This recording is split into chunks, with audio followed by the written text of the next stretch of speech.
what drives a soul to wrestle with the infinite, to question the very fabric of existence, God, and the human spirit. In this exploration, we step into the minds of two titans, Friedrich Nietzsche and Fyodor Dostoevsky, whose pens carved paths through the chaos of a crumbling world. On True Freedom, we unravel their timeless confrontation with life's deepest mysteries, blending despair with defiant hope. Join us as we journey through their philosophies, not as distant relics, but as living voices that challenge us to seek meaning amid the abyss. Prepare to be stirred, provoked, and perhaps transformed by the power of their wisdom. The frequent invocation of Nietzsche and Dostoevsky into them remains a vibrant thread in our cultural tapestry, not merely as a scholarly curiosity, but as a testament to their unparalleled dissections of the crises cultural, social, and moral that erupted like fault lines at the dawn of the 19th century. This was an age of splendor, a golden hour for European creativity, when the human spirit seemed to soar on wings of ingenuity. Yet, beneath this brilliance lurked the tremor of a tragic fracture, a historical breakdown that would unleash to global wars and calamities of a scale never before witnessed. The echoes of those ruptures ripple still, evident in the relentless erosion of traditional culture, a line that has left us adrift, grappling with questions as ancient as they are urgent. What is man? What is his essence? What meaning, if any, does his existence hold? How does he stand in relation to society, to the world, to the divine? These inquiries, raw and unyielding, found their most piercing expression in the works of Dostoevsky and Nietzsche, to minds shaped not only by the tumult of their era, but by the frailties of their own bodies. Dostoevsky, tormented by epilepsy, endured seizures that plunged him into states both harrowing and revelatory, moments where the veil between life and death grew thin. Nietzsche, meanwhile, battled a relentless illness that gnawed at his strength, culminating in progressive paralysis and a mental collapse that silenced him for the final 11 years of his life. Yet, far from diminishing their genius, these afflictions sharpened it. Their suffering became a crucible, forging insights into the human psyche and a reverence for the extraordinary states, physical, mental, spiritual, that define our capacity to transcend the ordinary. Their thematic kinship is striking. Both were consumed by the central enigmas of existence, particularly the question of God, a specter that loomed over their every thought, a shadow they could neither embrace nor fully escape. They were restless interrogators, doubters by nature, minds that plumbed the depths of the underworld, a realm of inner turmoil and societal discord they could neither reconcile nor ignore. In their refusal to settle for superficial answers, they sought to forge truth from the chaos, to wrest meaning from a world that seemed to mock the very notion of it. History offers an irony. Dostoevsky, who departed this earth in 1881, likely never encountered Nietzsche's name.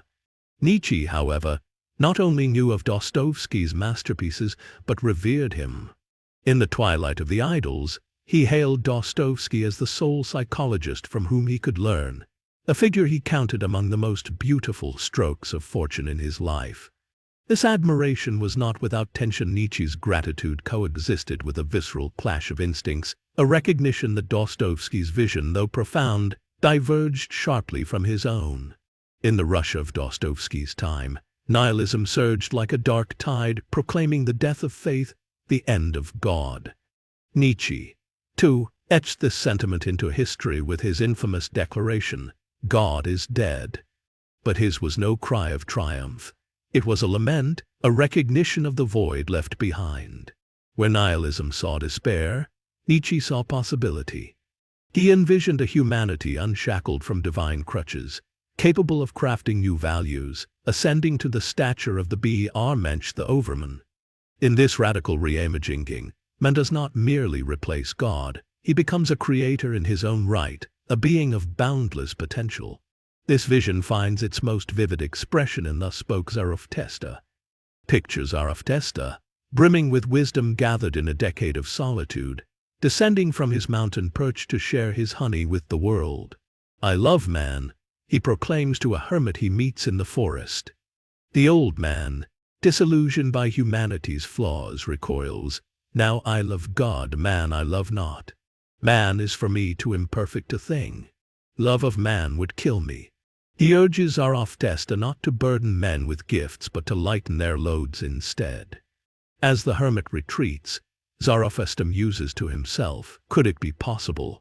This old saint has not yet heard in his forest that God is dead. Undeterred, Zarathustra ventures to the marketplace, where he preaches a gospel of transformation. Man is a rope, tied between beast and overman, a rope over an abyss. What is great in man is that he is a bridge and not an end. Here lies Nietzsche's core conviction. Humanity is not a destination but a passage, a stream fouled by weakness yet capable of flowing toward greatness. To remain faithful to the earth, to resist the lure of the last man, that herd-bound creature of mediocrity, content in his banalities to embrace the arduous path of self-overcoming. The Übermensch, antithesis to this last man, rises above the herd's contempt, embodying dignity, courage, and the will to shape destiny. Dostoevsky, however, viewed this godless ascent with alarm. In the rise of atheism, he saw not liberation but peril, a seed that would sprout into figures like Raskolnikov, the tormented protagonist of Crime and Punishment. This novel, a towering achievement in world literature, probes the psyche of a man who dares to test Nietzschean ideals avant la lettre. Prostitute student in street. Petersburg is a rationalist adrift in a sea of want.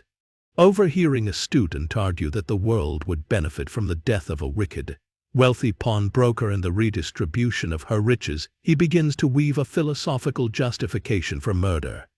If God is dead, if morality is a human construct, why not act as an extraordinary man, unbound by the laws that fetter the ordinary?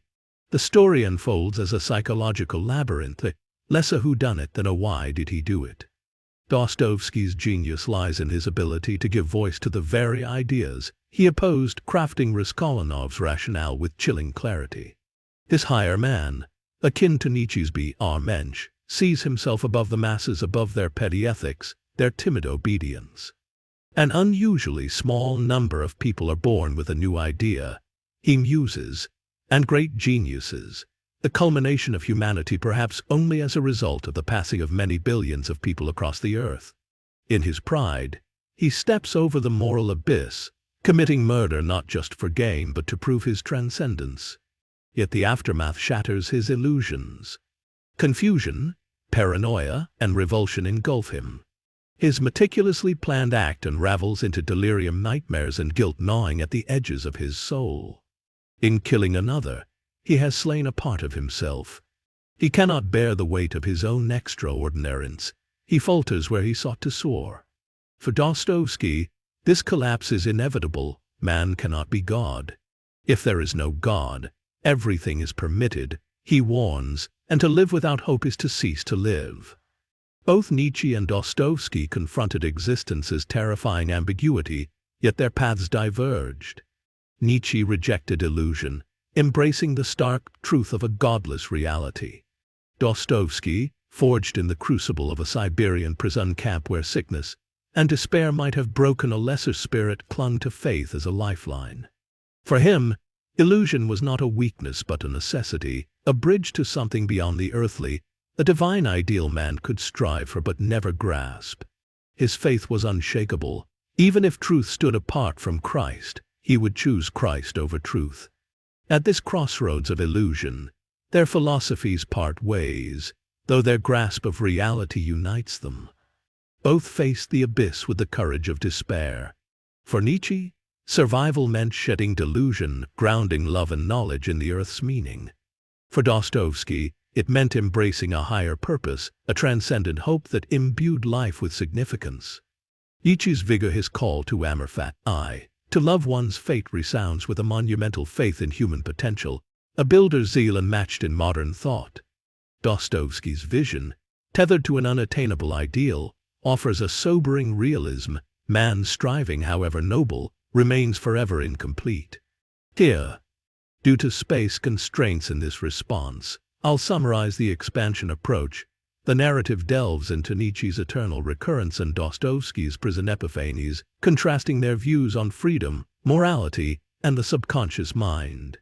It integrates Marcus Aurelius as a counterpoint, examines the psychological strategies behind their characters, and reflects on societal norms through a philosophical lens, all while preserving the original meaning and adding creative depth. On True Freedom, we've journeyed through the tempestuous minds of Nietzsche and Dostoevsky, to architects of thought who dared to confront the void. Nietzsche beckons us to forge our own meaning, to rise as creators in an indifferent cosmos. Dostoevsky reminds us of the sacred striving that lifts us beyond ourselves, even if the summit remains out of reach. Their legacy is a mirror to our own struggles, a call to wrestle with doubt, to seek wisdom amid chaos. If this exploration has stirred you, we invite you to subscribe, like, and share your thoughts below.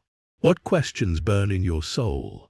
Suggest topics for us to unravel next. We're here to ignite your pursuit of truth. Join us soon as Liam and Sophia dive deeper into these ideas in a discussion you won't want to miss.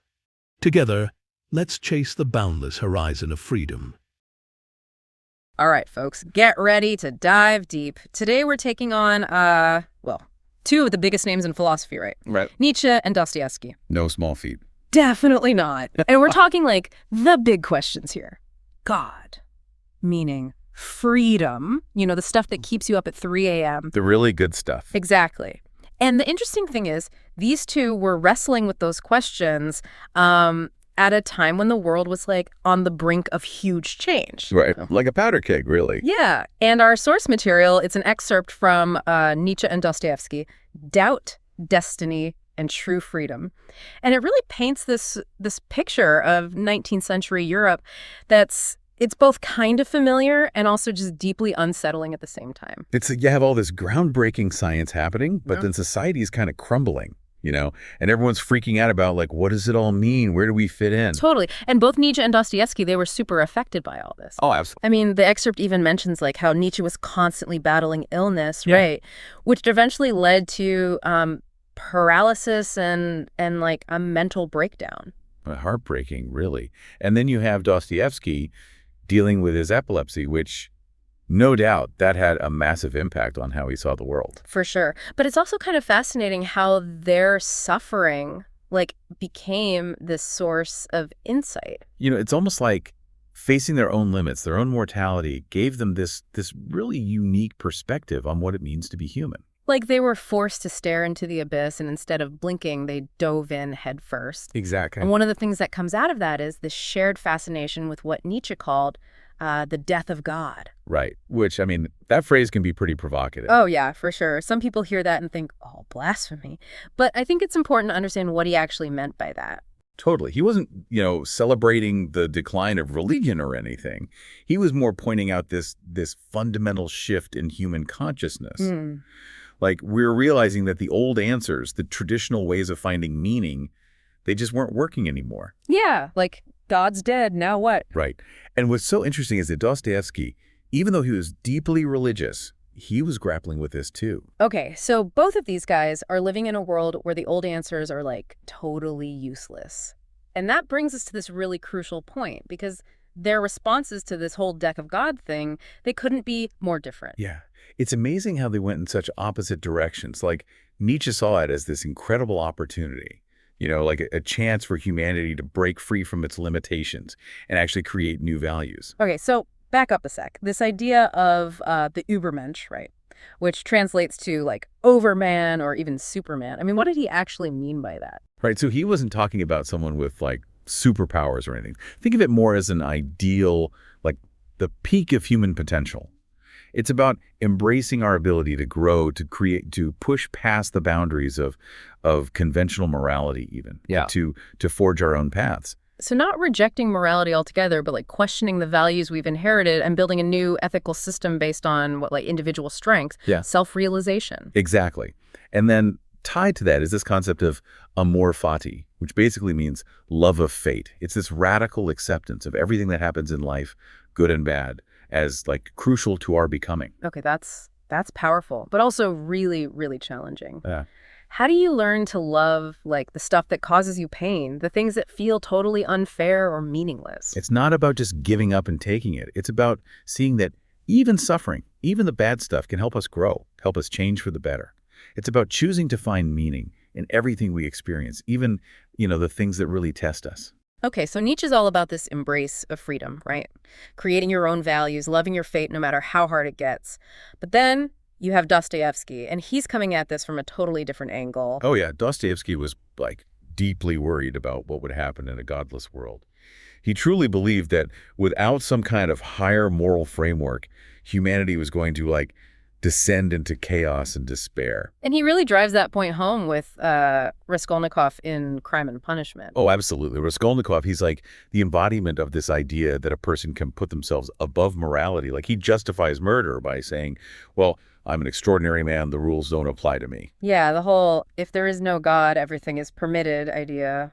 Pretty chilling stuff. It is, and that's exactly Dostoevsky's point. He's showing us the mental anguish, the moral breakdown that can happen when you reject the idea of God, and the moral order that comes with it. You see Raskolnikov sinking into guilt, paranoia, madness. It's a stark warning, about what happens when nihilism takes over. Wow. So here we have these two brilliant minds, both grappling with these same huge existential questions, but coming to completely opposite conclusions. Right. It's incredible. Nietzsche's embracing the void, while Dostoevsky's terrified of it. And yet, they both seem to agree on one thing. This whole death of God thing, it's not just some theological debate. It's a psychological and social crisis that changes how we see ourselves and the world around us. For sure. So it's not just about whether or not you believe in God. It's about what happens when the traditional sources of meaning and morality fall apart. Like, how do we find a sense of purpose? How do we find our place in a world that suddenly feels so much bigger and scarier? Exactly. And that's why these two guys are still so relevant today. I mean, we're still asking those same questions. We're still trying to figure out how to live a meaningful life in a world that can feel pretty chaotic and absurd, honestly. Yeah, they're offering us two different paths, right? Nietzsche's saying, embrace the chaos, forge your own path, become the Übermensch. And Dostoevsky's warning us about the dangers of that radical individualism, reminding us that we need connection, something bigger than ourselves. And both of those perspectives have something to offer us. It's not about choosing one or the other. It's about understanding the tension between them, that push and pull between individual and the group, between the need for freedom and the desire for meaning. Okay, so we've been talking about all these contrasting ideas from Nietzsche and Dostoevsky, but what does it all actually mean for us? How can we take these ideas from the 1800s and apply them to our lives now in the 21st century? That's the million-dollar question, really. Yeah. And I think what's so cool about both of these guys is they force us to confront some pretty uncomfortable truths about ourselves and the world. They don't give us easy answers, or quick fixes. They make us really grapple with the whole messy complexity of human existence. So maybe it's not about finding the right answer, but asking the right question. Exactly. And those questions can get pretty personal. Like Nietzsche might ask you, what values are you actually creating in your life? Are you truly living authentically, embracing your own unique potential? But doesn't that sound a bit elitist? Is he saying that only certain people can achieve this higher state of being, this Übermensch thing? I can see how you'd get that impression. And there's definitely a risk of interpreting his ideas in a way that leads to elitism or even authoritarianism. But I think his main message is more about self-awareness and personal responsibility. It's about recognizing that we all have the potential to shape our own lives, to create meaning and purpose, even in a world that sometimes feels totally meaningless. So it's not about becoming superhuman, but about taking ownership of our choices and actions, even when things are tough. Exactly. It's about recognizing that we have agency, that we can make choices, even when the world feels chaotic and unpredictable. Which, brings us back to that concept of amor fati, right? Yeah. It's not just about passively accepting fate, but actively choosing to find meaning in every experience, no matter how hard it is. I get it. So Nietzsche is pushing us towards self-discovery, self-creation. But what about Dostoevsky? What kind of questions would he be asking us? Well, Dostoevsky might ask, what really gives your life meaning? Deep down, what do you believe in? Even if it's not something you can touch or easily define, what connects you to something bigger than yourself? Mm-hmm. He's reminding us that we're not just these isolated individuals striving for self-realization in a vacuum. We're part of this web of relationships, social structures. He's emphasizing the importance of connection, right? Recognizing that we're all part of something bigger. Yes. And he was super worried about the potential for isolation and alienation, especially in a world that's increasingly focused on individual achievement.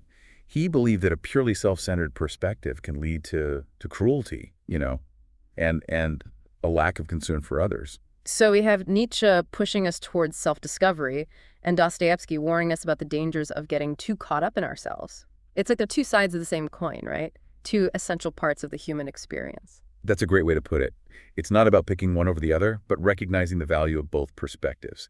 We need both the courage to create our own paths and the humility to acknowledge our connection to others. So it's not Nietzsche versus Dostoevsky, but Nietzsche and Dostoevsky. Exactly. It's about embracing the tension, the paradox even of being human. We're individuals striving for self-actualization, but we're also beings who are deeply embedded in social and spiritual networks. I'm starting to see how this all applies to my own life. Like, I can get really fired up by Nietzsche's ideas about creating my own values, living authentically. But I also see how important my relationships are, my sense of community, like Dostoevsky talks about. And that's the beauty of engaging with these thinkers. They give us these frameworks for understanding not just ourselves, but also the world around us. Think about all the conflict and polarization we see in society today. Maybe we need a bit of both Nietzsche and Dostoevsky to find a way forward. What do you mean? Well, Nietzsche reminds us how important individual freedom is and critical thinking. He challenges us to question our assumptions, and to resist the pressure to just go along with the crowd. Right, because blindly following the crowd never ends well. Exactly. But then Dostoevsky, he cautions us about the dangers of isolation and self-absorption. He emphasizes compassion, empathy, and a sense of shared responsibility for each other's well-being. So it's about finding that balance between individual freedom and social responsibility. Precisely. It's this ongoing negotiation, a delicate dance, really, between our own needs and desires and the needs of the community. And it's a dance that's happening not just in our personal lives, but on a societal level, too. This makes me wonder, were Nietzsche and Dostoevsky, even though they seem to have such opposite viewpoints, were they both ultimately trying to achieve the same thing? Like a world where people can thrive, but also recognize their connection to others? That's a great question. And it speaks to why their work is still so relevant. Maybe their goal wasn't to give us all the answers, but to light the way, to help us navigate the complexities of human existence with more awareness, compassion, and courage. I like that. Okay, so we've talked about how these ideas connect to our personal lives, our relationships, even society as a whole. But I'm curious, is there anything in the excerpt that specifically talks about how to deal with uncertainty? Because, let's face it, the world feels pretty uncertain right now. That's a really interesting point. And yeah, I think both Nietzsche and Dostoevsky, they actually do offer some helpful ways to think about uncertainty. Like, remember Nietzsche's idea of amor fati, that whole loving your fate thing? Yeah, it's about accepting what you can't control. Right. Embracing the unknown. Exactly.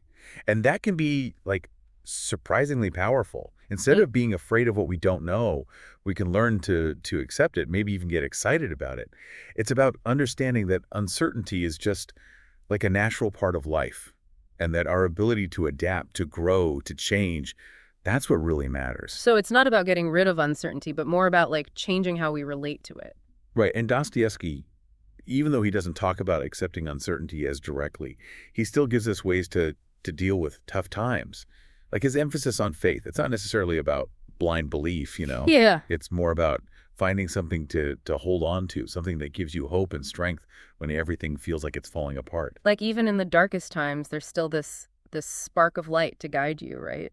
Yeah, exactly. And that light might be different for everyone.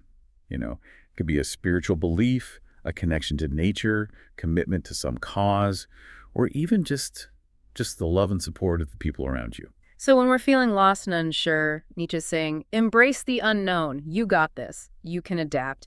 And Dostoevsky's reminding us to look for those things that give our lives meaning, the things that can help us get through the rough patches. Yeah, I think that's a pretty solid takeaway from our deep dive. It's funny. Before we started talking, I kind of thought of Nietzsche and Dostoevsky as these super serious, gloomy philosophers.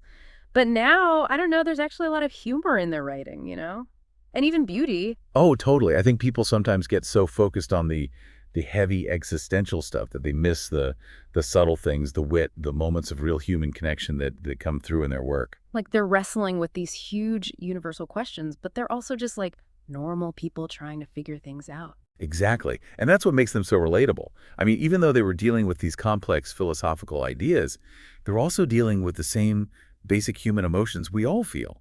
Love, loss, fear, joy, doubt, all of it. Like there's this part in the excerpt where Nietzsche talks about Zarathustra coming down from the mountain to share his wisdom, right? And the first guy he meets is this hermit who's like totally given up on humanity. It's kind of funny, but also really sad. Yeah, it really is. And I think it shows that struggle between wanting connection and being isolated. Yeah. Zarathustra's so excited to share what he's learned, but the hermit's too jaded, too hurt to even listen. Like it's this metaphor for how hard it can be to really connect with people, even when you're trying your best. Exactly. And I think both Nietzsche and Dostoevsky, they really understood how tough that is. They knew that relationships are messy, complicated, and even the strongest ones can be pretty fragile. But they also believed that those connections, those relationships were like essential to living a good life, right? Even Nietzsche, who people see as this ultimate individualist, he still saw how important community and belonging were. Oh, absolutely. I think they both understood that at the end of the day, we're social creatures. And real fulfillment comes not just from reaching our own goals, but from contributing to something bigger than ourselves. And that's a pretty hopeful message, especially right now when things feel so divided. It's a reminder that we need each other. We're stronger together, and that even when things are uncertain and tough, there's still beauty to be found in those human connections. Couldn't agree more. So wrapping up this deep dive, I gotta say, I'm feeling a mix of like awe and gratitude for these two incredible minds. They've given us so much to think about, to wrestle with, and honestly, so much to hope for. Me too. And if there's one thing I hope you all take away from this, it's to never stop questioning, never stop searching, and never stop believing in the power of the human spirit to overcome even the toughest challenges. Beautifully said. And on that note, we want to hear from you. What really stood out to you from our Nietzsche and Dostoevsky deep dive? What questions are you still thinking about?